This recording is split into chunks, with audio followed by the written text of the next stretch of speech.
अब डीप में समझते हैं।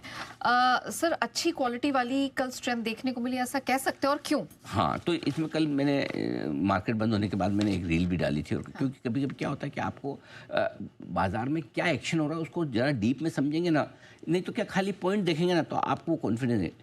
खाली आपने स्टॉक का नाम सुना, समझा, मैंने कहा ये स्टॉक इन्वेस्ट करना चाहिए, आपने सुन लिया, ले लिया, अब आपको पता ही नहीं है। लेकिन अगर उसके आप 5-10 पॉइंट सुनेंगे, समझेंगे कि ये कंपनी क्यों अच्छी है, तो आपको समझ में आएगा क्यों पैसा क्यों लगाना चाहिए, और फिर आपका कन्विक्शन रहेगा। थोड़ा ऊपर नीचे हो जाएंगे तो डरेंगे नहीं। आज मैं आपको ये बता रहा हूँ कि कल की तेजी क्यों अच्छी क्वालिटी वाली थी, और अगर ये आप समझ गए तो आपका कॉन्फिडेंस तेजी की तरफ प्रॉपर बनेगा। और ये जो मैं डेटा दे रहा हूँ, इन डेटा का खबरों से कोई लेना देना है कि मोदी जी को ट्रंप ने फोन किया है या ग्लोबल मार्केट हाई पे जा रहा है ना। अच्छा। ये कंप्लीटली मार्केट के इंटरनल डेटा है। हाँ, इंटरेस्टिंग सुनिए। नंबर 1, कल निफ्टी ने हायर हाई हायर लो बनाया। ये तेजी के लिए सबसे जरूरी है कि आप पिछले दिन के हाई के ऊपर निकले और पिछले दिन का लो ना तोड़े। नंबर 1। नंबर 2, तेजी वो अच्छी होती है जो पूरी स्क्रीन पर हो। गैप से खुलने के बाद जो तेजी होती है उसमें पार्टिसिपेशन पूरा नहीं होता। हर एक लेवल पर अगर बाइंग और सेलिंग हो तो उस तेजी की क्वालिटी बेहतर होती है, क्योंकि हर लेवल पे हर बायर सेलर का, ट्रेडर्स का या इन्वेस्टर का कॉन्फिडेंस टेस्ट हुआ है। जिसको बेचना था उसको बेचने का मौका मिला, जिसको खरीदना था खरीदा।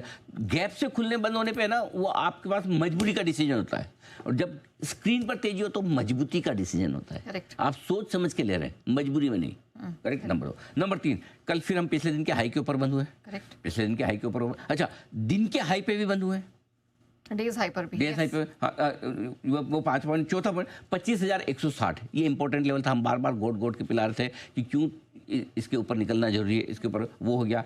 डे हाई पर भी जाकर बंद हुए। 25,260 के आसपास का हाई था, 25,240 के आसपास 10-15 पॉइंट कोई खास डे हाई। बैंक निफ्टी भी 55,150 डे हाई पर बंद हुआ। ठीक है, अब क्वालिटी की तेजी कैसे होती है? सबके खरीदारी के आंकड़े, एफआईएस के भी और डीआईएस के भी। नहीं तो क्या होता है, एक खरीद रहा है एक बेच रहा है ना, दोनों ने लिया है। मतलब इस लेवल पे घरेलू फंड तो ले ही रहे हैं, उनको बेचना नहीं है। एफआईएस ने भी लिया है, और एफआईएस ने लिया, उसमें भी एक और इंटरेस्टिंग चीज है, कैश में भी लिया है, स्टॉक फ्यूचर्स भी लिए हैं, इंडेक्स फ्यूचर्स भी लिए हैं, तीनों लिए। 300 करोड़ की छोटी खरीदारी कैश की, 2200 करोड़ के index future, stock futures 800 crore के। तो ये क्वालिटी वाली है, हर एक जगह खरीदारी। एक और क्वालिटी, सभी सेक्टर्स का योगदान है तेजी में। हाँ, करेक्ट। ऐसा नहीं कि तू चल मैं आ रहा हूँ पीछे से, है ना, सब चल रहे हैं। तो ब्रॉडर पार्टिसिपेशन है एक और बड़ी चीज। आमतौर पर कई बार लोग बोले, ओह निफ्टी तो आ गया भाई साहब 25,300-200 पे, हमारे तो भाव 24,000 के ही चल रहे हैं। क्यों? कि स्मॉल कैप तो बढ़ते ही नहीं। तो 2 दिनों से स्मॉल कैप ही बढ़ रहा है। कल फिर से स्मॉल कैप सबसे बेहतर था प्रदर्शन करने वाला। इसका मतलब है कि ब्रॉडर मार्केट में भी शेयर चल रहे हैं, और स्पेशली छोटे शेयर। कौन से छोटे शेयर? जो आपके पास हैं, हमारे रिटेल इन्वेस्टर्स के पास। तो कई दिनों बाद कल रिटेल इन्वेस्टर को ऐसा लग रहा है, 2 दिनों से हमारे भाव आ रहे हैं थोड़े थोड़े, जो हमारे पास थे शेयर। नहीं तो अभी वो लीवर चला, मुझे क्या फर्क पड़ता है, वो टीसीएस चला, मुझे क्या फर्क पड़ता है, वो हीरो मोटो को मारुति मेरे पास तो है ही नहीं। अब वो चल रहे हैं जो मेरे पास हैं, कोई पीएसयू स्टॉक्स, कोई रेलवे स्टॉक्स, कोई डिफेंस स्टॉक्स।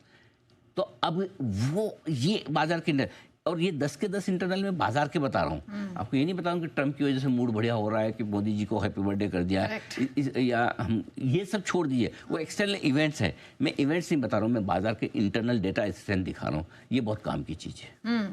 और इस स्ट्रेंथ को खासतौर से निफ्टी के ये जो 25,160 का लेवल घोट के आपको कई दिनों से पिलाया जा रहा है, इसको सबसे पहले प्रीएम्प्ट किया और कहां से ब्रेकआउट मिलेगा इसके लिए पूरी तरह से आपको तैयार किया। आप भी एक बार देखें। अब मजबूती 25,150, 25,160 को पार करके निकलेंगे, टिकेंगे तो बढ़ेगी। अगर उसके ऊपर निकल जाए तो फिर आपको पता ये खरीदना है। 25,160 के ऊपर टिक जाएंगे ना तो मजा आ जाएगा। वो मेरे लिए है ना थोड़ा सा इंपॉर्टेंट लेवल है। एक बड़ा एक्शन बाजार में बनता हुआ दिख रहा है। Wonderful, very nice, keep it up. 25,250 और 25,325, इन 2 लेवल की तरफ बढ़ने की कोशिश निफ्टी की हो सकती है, क्योंकि पुट राइटिंग जबरदस्त है। यहाँ से तेजी की संभावना है और बढ़ेगी ऊपर की तरफ। तो 25,200 को भी पार करने के बाद एक्शन और बढ़ेगा। एक बड़े लेवल के ऊपर बंद हो रहे हैं, जो कि निफ्टी पर आपके लिए 25,160 का था, तो ऊपर की तरफ 25,450 से 25,650 के लक्ष्य के लिए आप लॉन्ग पोजीशन को आगे बढ़ाएं। सर ये जो आखिर में ना आपने क्लोजिंग के वक्त बोला 25,160 तो इम्पोर्टेंट है, जो आपने बोला ना कि खरीद के जाइए, जी जी, वो कॉन्फिडेंस नहीं काम का है, बिल्कुल उसमें कोई डाउट नहीं। देखो बड़े ब्रेकआउट पर, अच्छे निर्णायक तौर पर ब्रेकआउट तब नहीं लेंगे तो कब लेंगे? देखो आप ऐसे तो कभी ले ही नहीं पाएंगे लाइफ में। नीचे गिरते हुए में सपोर्ट पे आपको लगा और डर लग रहा है और गिर गया और गिर गया, बढ़ते हुए और बहुत बढ़ गया, बहुत भाई कहीं तो आपको करना हो, नहीं तो फिर देखो ना, फिर पोस्टर देखो, अंदर जाके टिकट खरीदोगे तो पिक्चर देखने को मिलेगी। सही बात है, करेक्ट। बाकी तेजी का मजा लो, देखो, लेकिन आप कुछ करोगे एक्शन तो पैसे बनने के चांस है। करेक्ट। सो सिंपल सी चीज़ है, इसलिए कहीं हमको गर्दन रख के चाकू पे बोलना पड़ता है। तो इसलिए कल 2 दिन से हमारा कॉन्फिडेंस कंप्लीट है, लेके जाइए लेके जाइए लेके जाइए। और कल भी आप देखिए आज 75 पॉइंट ऊपर खुलने की तैयारी कर रहा है। अब अगला बड़ा टारगेट देता हूँ ना, 25,450 25,650 इस रेंज में है। प्रिसाइजली 600-650 ज़्यादा, 550-650 ज़्यादा इंपॉर्टेंट है, वहाँ तक जाने की कोशिश करेगा। सो ये रेंज अगला टारगेट है। और इसके बाद 25,670 के ऊपर बंद होने पर फिर उनके बाद ये 30 जून का हाई जो है 25,669 का, इसके बाद लाइफ हाई की तरफ हम बढ़ेंगे अगर इसको क्रॉस करते हैं। एक आखिरी बाधा जो है यहाँ बची है, ठीक है, ये बची आखिरी बाधा। एक बार इसको पार किया तो फिर हम, और मेरे को कोई हड़बड़ी और जल्दबाजी नहीं है ये अनाउंस करने का, हाँ हम लाइफ ना, कोई दिक्कत नहीं। अपने आराम, कौन सी रोज खुलता है मार्केट। इन्वेस्टर्स के लिए बहुत ट्रेंड क्लियर है, ट्रेडर्स के लिए अभी बताएंगे हम।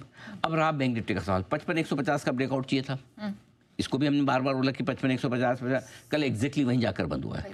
तो आज अगर एक पॉजिटिव क्लोजिंग मिल जाए 55,200 के आसपास, इसके ऊपर कुछ भी कल के हाई के ऊपर, तो इसका भी ब्रेकआउट कंफर्म हो जाएगा। ऑलमोस्ट कंफर्म है, लेकिन मैं अभी नहीं मानता, क्योंकि जब तक ना हो तब तक एक दिन और इंतजार कर ले, क्या हर्ज है। तब 18 अगस्त के आसपास, जो 14 और 18 अगस्त को हमने इंट्राडे क्लोजिंग हाई बनाए थे, वो अगला टारगेट हो जाएगा। 55,850 56,150 तक जाएगा बैंक निफ्टी। और बैंक निफ्टी भी जिस दिन 56,150 के ऊपर बंद हुआ और निफ्टी जिस दिन 25,670 के ऊपर बंद हुआ, दोनों लाइफ हाई बनाएंगे, ये मान के चलिए।